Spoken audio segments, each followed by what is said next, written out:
রুহু, প্রতিটা মানুষ মালাকুল মাউতকে দেখতে পায়। আপনিও দেখবেন, আমিও দেখব।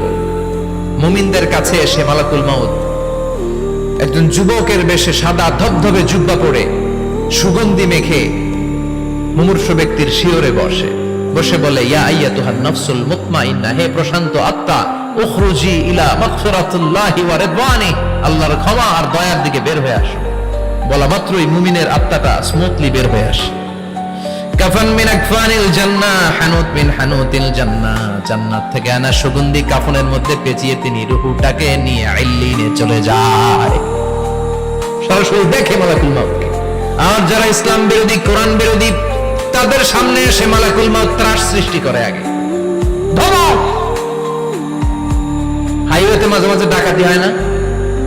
বাসগুলোর মধ্যে যখন ডাকাতি হয়, বাসে থাকে 50 জন, ডাকাত ঢুকে 5 জন। এই 5 জনের ভয়ে সবগুলো পেশাব করে দেয়, কারণ ত্রাস সৃষ্টি করে। এসেই চাইনিজ কুড়াল দিয়ে আগে কুবায় দেয় 4-5 জনের। রক্ত দেখে কি দেওয়ার সব আগে রেডি করে রাখে।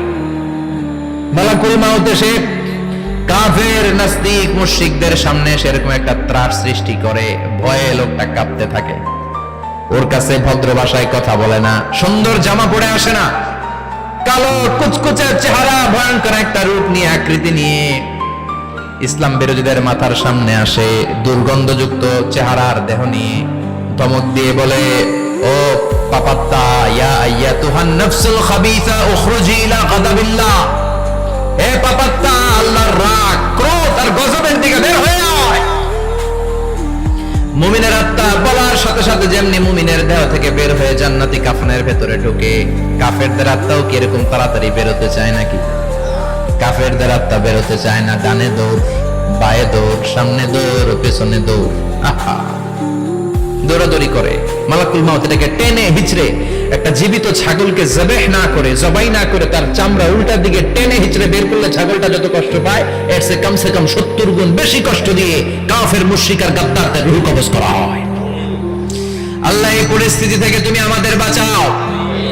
মুমিনদের রূহ যেমনি কবজ হয়, ওইভাবে রূহ কবজের ব্যবস্থা করে দিও। ঈমানের মৃত্যু নসিব করে দিও, শাহিদি মৃত্যু নসিব করে দিও। আমাকে শহীদ করে সেই মিছিলে শামিল করে নিও, যে মিছিলের নেতা মীর হামজা, খোবায়েবে খাব্বাব, আল্লাহর কাছে ছিল অতি প্রিয়, শামিল করে নিও। আমাকে শহীদ করে সেই মিছিলে শামিল করে নিও। পড়েন আমিন। আরো জোরে পড়েন আমিন।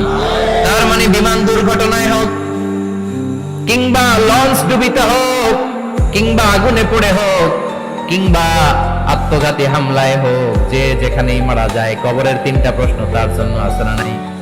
ইসলাম বিরোধীদের জন্য প্রশ্ন 3টা, আপনারা যারা মুমিন তাদের জন্য 4টা। আপনাদের জন্য একটা বেশি, আলহামদুলিল্লাহ। কোন কবরে এসে প্রথম প্রশ্ন করবে, মুনকার নাকির যখন চলে আসবে, 40 কদম যখন আত্মীয় স্বজনরা লাশটাকে কবরের মধ্যে দিয়ে 40 কদম চলে যায়, তখনই ফেরেশতা চলে আসে। আহা, শেষ, সব শেষ। এসেই পরীক্ষা শুরু। মার রব্বুক, তোর রবের নাম কি? চিল্লায় বলেন, আমাদের রবের নাম কি? আমরা বলবো রব্বি আল্লাহ, আল্লাহ আমারে রব। দমে দমে তনু মনে তারি অনুভব। পড়েন, আল্লাহ আমারে রব। তোমার দুনিয়াতে আমি যেদিকে তাকাই, অথই নিয়ামতে ডুবে আছি সবাই। পাখপাখালির গানে শুনি তাসবিহ কল রব, তাসবিহ কল রব, আল্লাহ আমারে রব।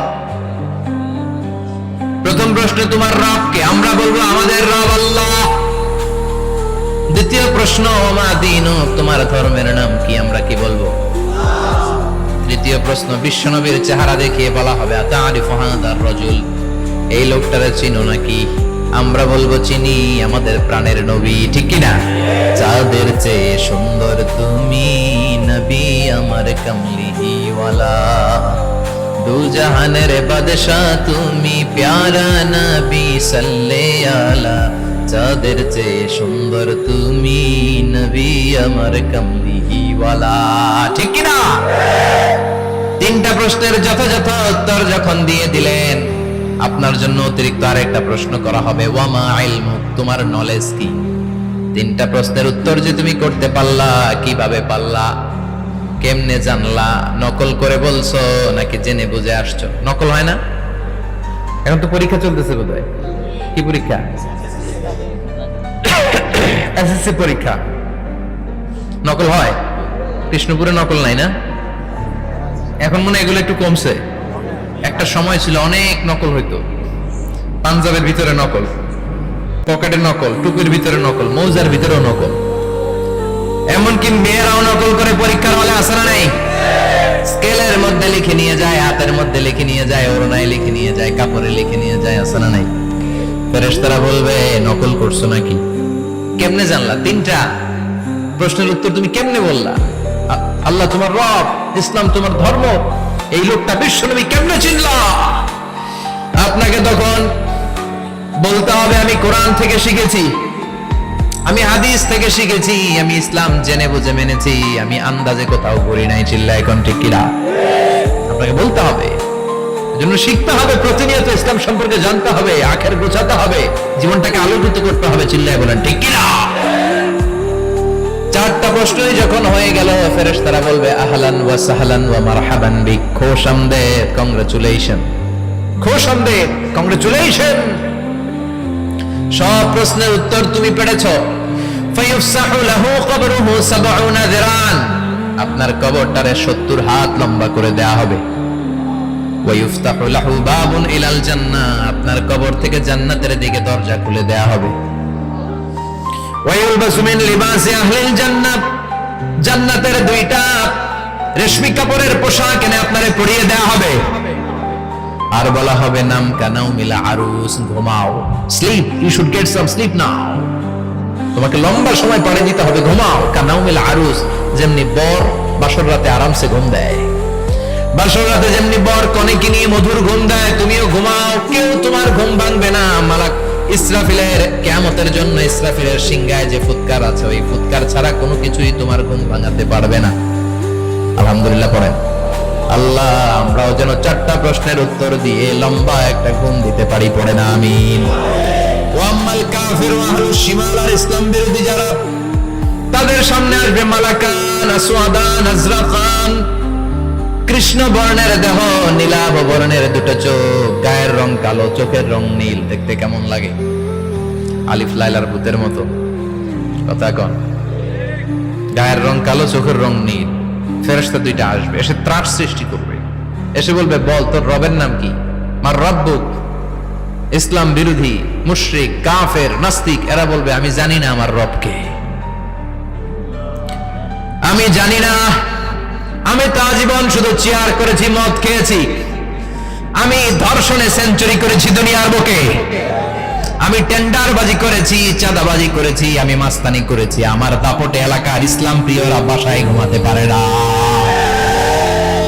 আমি ছিলাম টেন্ডারবাজ, আমি ছিলাম গডফাদার, সন্ত্রাসীদের লিডার, আমি ছিলাম ডন 1 2 3 সব, আমি ছিলাম ডনের ডন,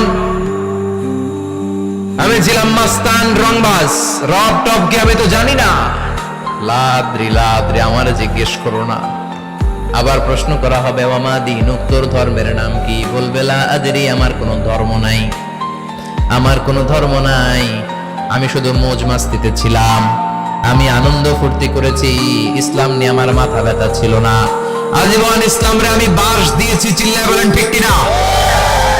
ইসলাম বিরোধীদের সাথে ছিল আমার চলাফেরা, আমার সব সাঙ্গ পাঙ্গ ছিল গুন্ডা বদমাশ, ইসলাম বিরোধী। রব কি, ইসলাম কি, এগুলো আমি জানি না। আমার এগুলো জিজ্ঞেস করো কেন? ধর্ম কি আমি জানি না, আমি কিচ্ছু মনে করতে পারছি না। 3 নাম্বার প্রশ্ন করা হবে আতারিফু হাদার রাজুল, দেখো তো এই লোকটারে চিনো কিনা? কয় না, চিনি না, তবে মনে হয় এই লোকটারে দুনিয়ার বুকে আমি গালি দিতাম, এই লোকটার বিরোধিতা করতাম, ব্লগের মধ্যে এই লোকটার ব্যাপারে কুৎসা রটনা করতাম, এই লোকটার কার্টুন বানিয়ে আমি হিংসা ছড়িয়ে দিতাম, এই লোকটার ব্যাপারে আমি এলাকার মধ্যে অপপ্রচার চালাতাম। ফেরেশতারা বলবে তাই, এই ছিল তোর ডিউটি, দাঁড়া এখনই আমাদের খেলা শুরু, এখনই শুরু। ফায়ুতরাকু বিমাতারিক মিন হাদিদ, লোহার একটা হাতুড়ি দিয়ে মাথা থেকে পা পর্যন্ত পিটানো হবে, পিটিয়ে ওর গোশতের হাড্ডিগুলোকে থেতলে ফেলা হবে। ওয়ায়ুকালু লিল আরদি ইলতাইমি, কবরের দুই পাশের মাটিরে বলা হবে এবার দুই দিক থেকে তোরা চাপ দে।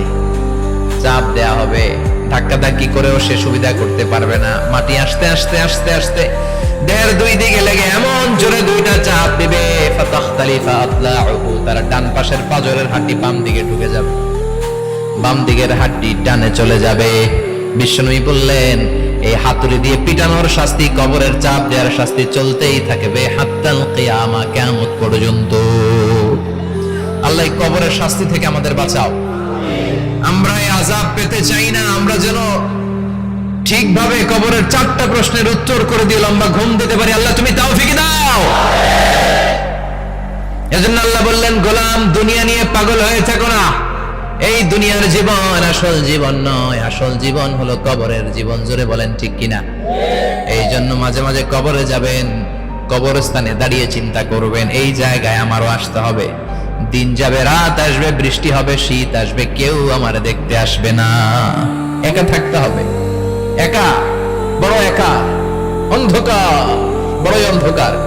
ওই কবরের জীবনের সামান গোছানোর দরকার আছে না নাই? ওই কবরে সুখে শান্তিতে থাকতে চাইলে নামাজ পড়ার দরকার আছে না নাই? কোরআন পড়ার দরকার আছে না নাই? ছেলে মেয়েগুলোরে মানুষের মতো মানুষ করার দরকার আছে না নাই?